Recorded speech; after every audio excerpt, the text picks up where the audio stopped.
relative velocity, type 1, shortest distance, A, relative path. So in 2009, we have two cars, A and B, travelling along two straight roads, and they're intersecting at right angles. So we're given that A is travelling east at 15 metres per second and B is travelling north at 20 metres per second. So they're both heading for this junction where their two paths cross. And we're told that at a certain instant, both cars are 800 metres from the intersection and they're approaching the intersection. So we have to find the shortest distance between the cars. So to do that, what we want to do first of all is work out the relative velocity of one with respect to the other. And it doesn't tell us in this question which. So I'm going to go with the velocity of A relative to B. So if we start by saying what is our velocity of A? Well, the velocity of A in terms of I and J is 15 metres per second because it is heading east. Okay, so east. Whereas B is travelling north. So there the velocity of B is going to be 0I plus 20J.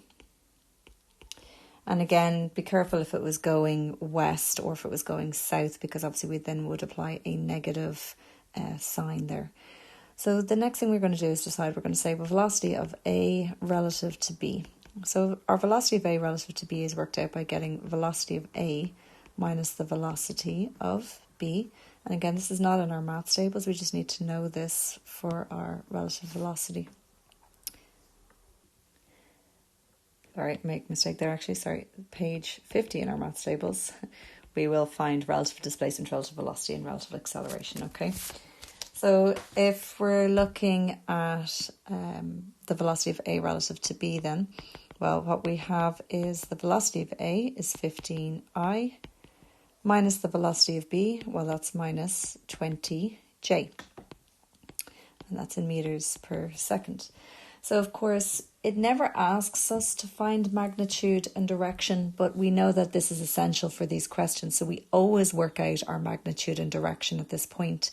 And we're always going to be given at least 5 marks for that. So therefore, even though it is not asked for, it is implied in these questions that you need to always work out magnitude and direction for the next part of the question. So to get our magnitude, we're using our Pythagoras, so it's the square root of A squared plus B squared. And therefore, that's going to be the square root of 15 squared plus minus 20 squared, which gives us 25 metres per second.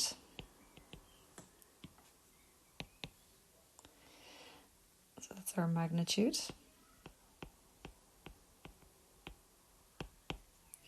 And then we want our direction.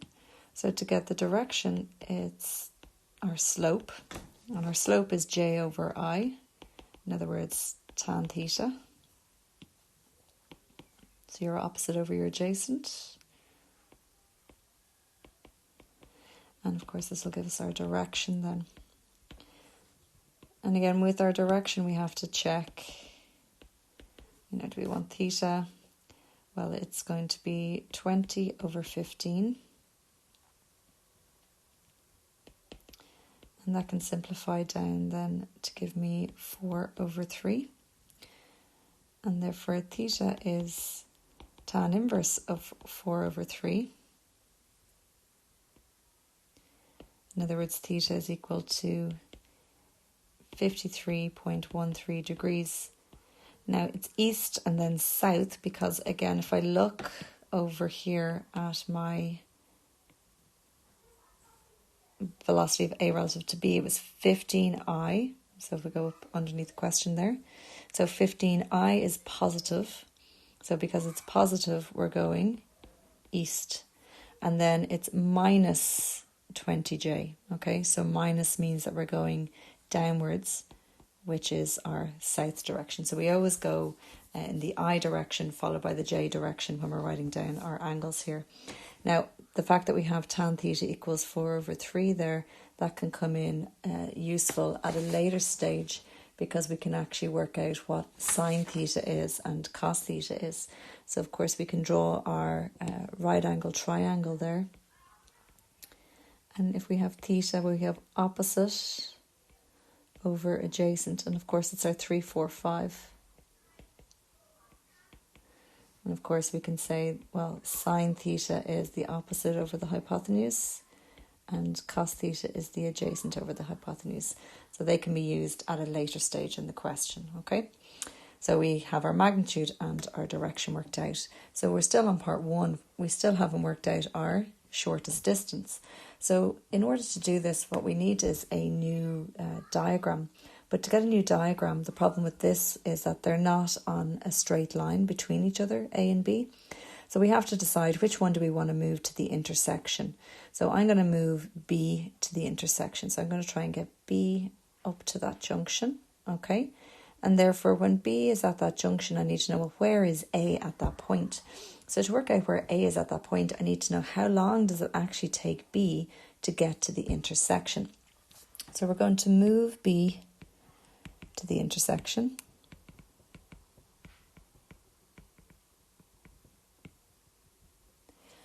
And if I move B to the intersection, it's moving faster than A, so it's going to get there first, considering they're both 800 metres from the intersection to begin with. So if I move V is 20 metres per second, S is 800 metres because it's 800 metres away at any given point. So therefore we know that velocity is equal to distance over time.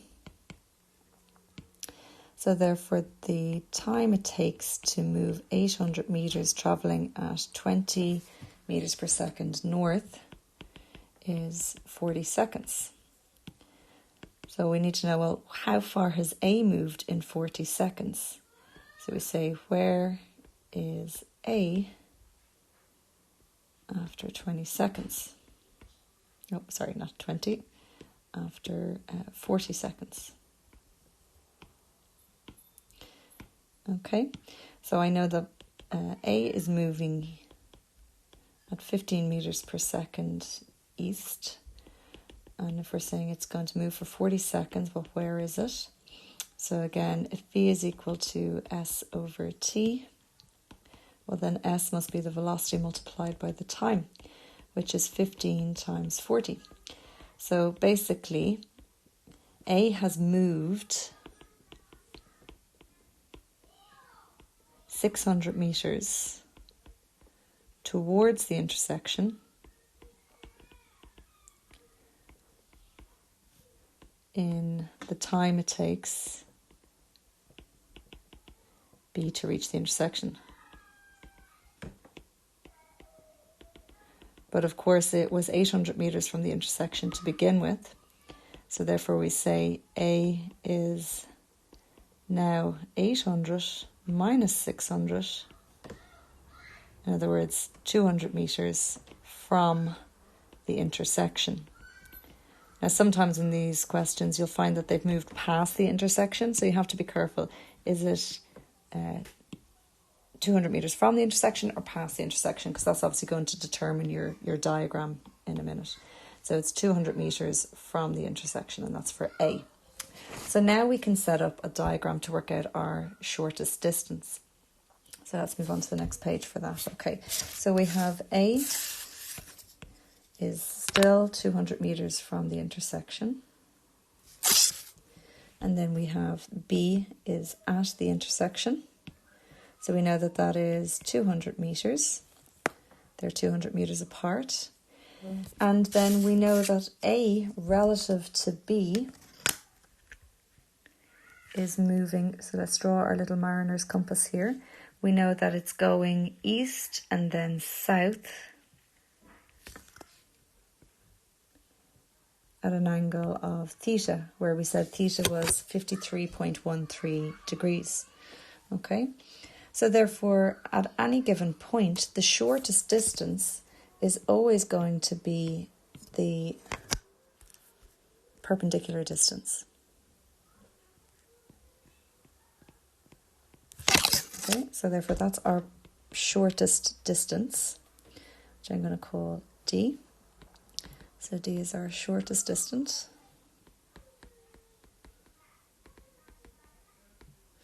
Whereas X would be the relative path. It's the relative distance because it's along the relative path. Okay, so to find our shortest distance, how are we going to do that? Well, we can see if I mark in that there's theta. So the shortest distance is the opposite. We know the shortest distance is going to make a 90-degree angle with respect to the relative path. So therefore the 200 meters is basically the hypotenuse. So to get D is going to be our shortest distance, which is the opposite. So it's going to be the hypotenuse times sine theta. So just remember that sine theta is your opposite over your hypotenuse. So therefore the opposite is the hypotenuse times sine theta. And in this case, the opposite is your D, your shortest distance. Now, if we go back, we saw that sine theta was 4 over 5.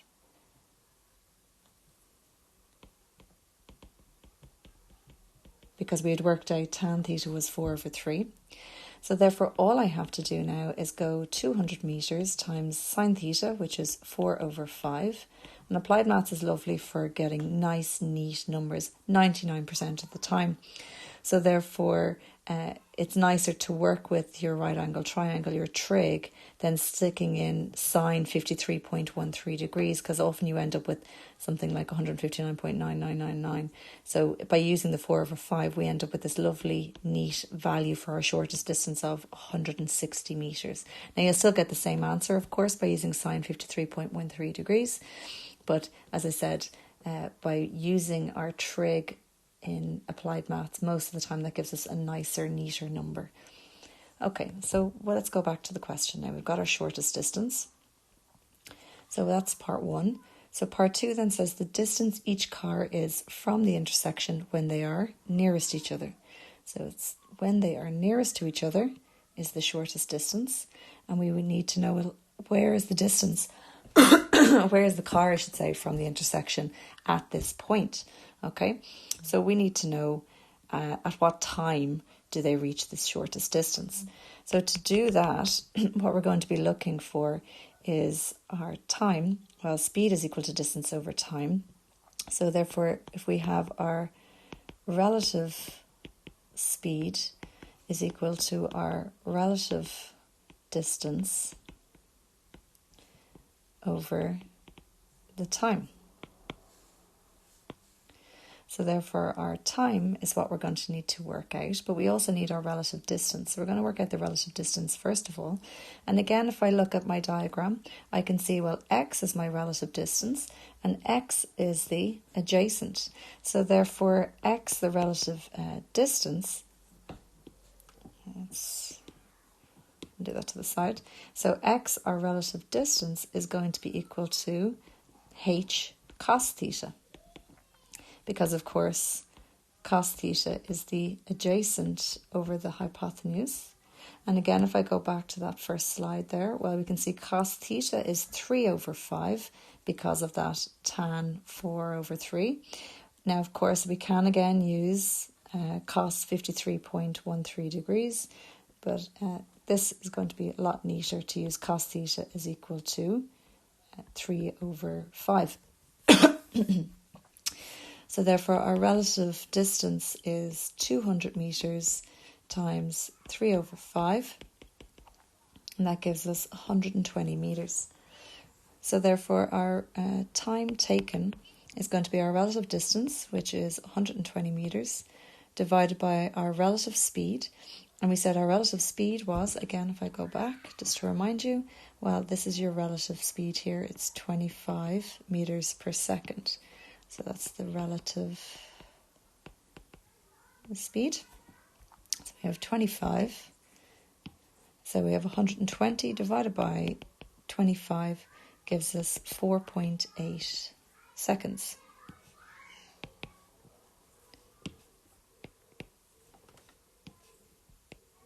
Okay, so therefore we have to remember that it's already been moving for how long?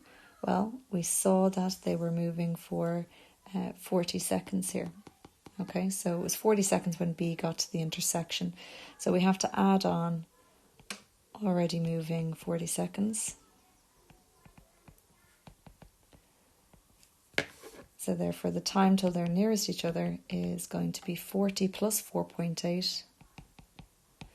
In other words, 44.8 seconds.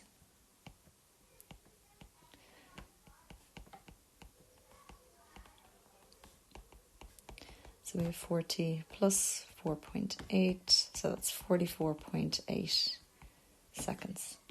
Okay, so now we know how long it takes till they are nearest each other. Well, we need to work out, well, how far are they from the junction? So we need to work out A first of all. So for A, we know that speed is equal to distance over time. Therefore, our distance is going to be our velocity by our time. So the velocity for A was 15. The time spent travelling is 44.8 seconds.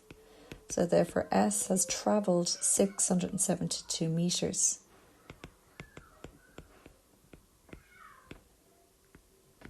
So it hasn't quite reached the intersection yet, right? So it has moved 672 metres.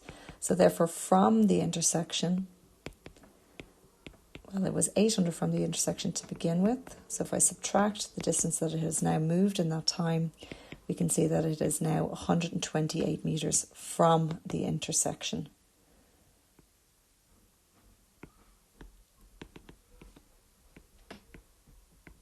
Okay, and then if we do the same for B,